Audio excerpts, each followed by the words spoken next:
Oke, kita langsung bedah aja ya. Kalau kamu main saham, ada aturan-aturan main yang, jujur aja, bisa nentuin kamu itu bakal cuan atau malah boncos.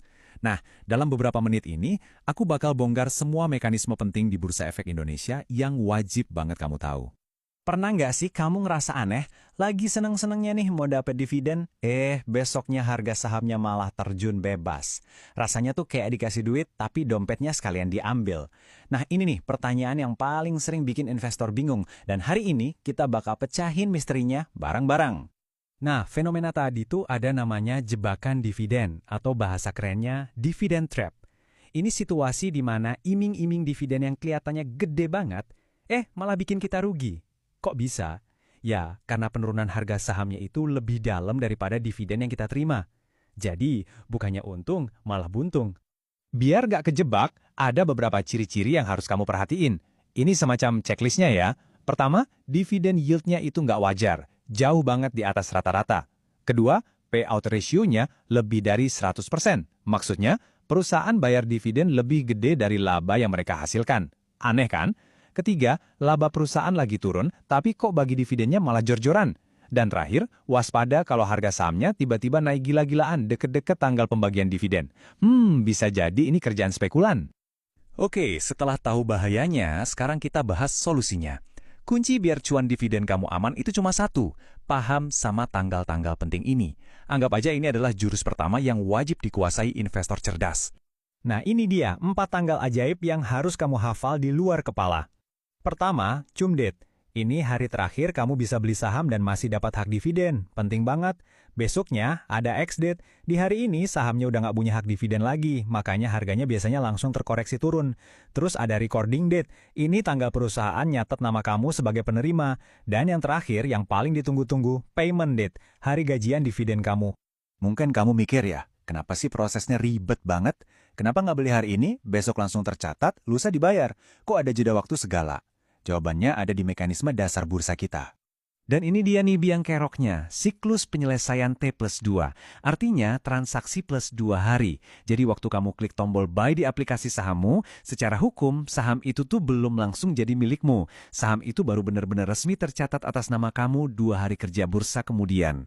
Jadi intinya gini, kalau kita-kita ini investor retail, kan transaksinya di pasar reguler ya. Nah di situ berlaku aturan T+2. Itu kenapa kamu wajib beli sahamnya paling lambat di cum date, biar namamu sempat tercatat di recording date. Tapi ada juga yang namanya pasar tunai, yang penyelesaiannya T+0 alias hari itu juga. Kalau di Sama, kamu bisa beli pas hari recording date dan tetap dapat dividen. Beda pasar, beda aturan. Oke, selain bagi-bagi dividen, perusahaan tuh bisa ngelakuin manuver lain yang namanya aksi korporasi. Nah, ini juga punya aturan mainnya sendiri yang penting banget buat kita tahu. Coba kita lihat 2 aksi yang sering bikin bingung ini. Stock split, gampangnya itu mecah saham biar harganya jadi lebih murah dan terjangkau. Biasanya ini sinyal positif ya.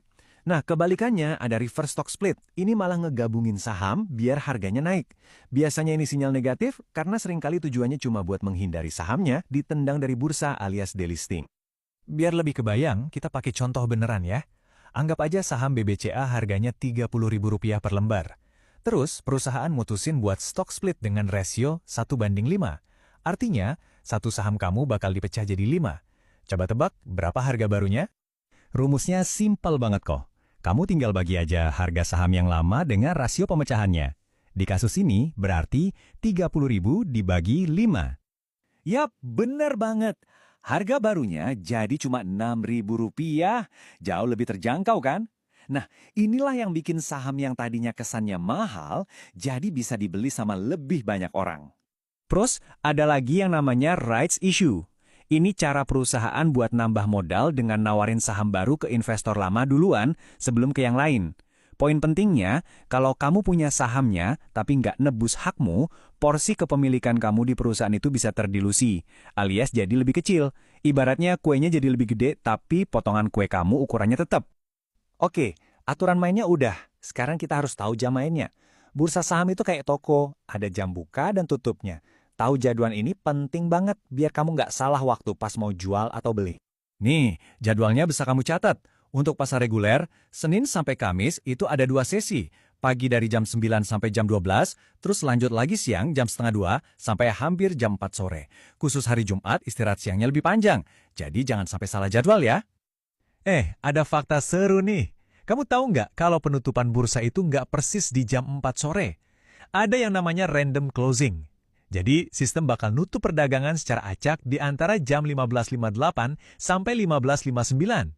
Tujuannya apa? Buat mencegah para bandar mainin harga di detik-detik terakhir. Canggih kan? Oke, kita udah bahas banyak banget nih. Biar semuanya nempel di kepala dan bisa langsung kamu praktekin, kita rangkum ya semua poin paling pentingnya dalam satu checklist investor cerdas.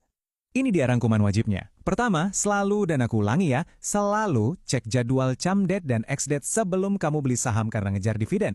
Kedua, pahami dan selalu ingat siklus T+2.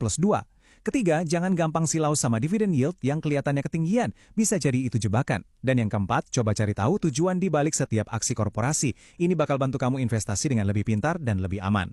Nah, sekarang giliran kamu. Setelah tahu semua aturan main ini, mulai dari jebakan dividen, siklus T+2, sampai jam bursa, kira-kira ada nggak strategi investasimu yang bakal kamu ubah? Coba deh, jujur, tulis jawabanmu di kolom komentar di bawah. Aku pengen banget tahu.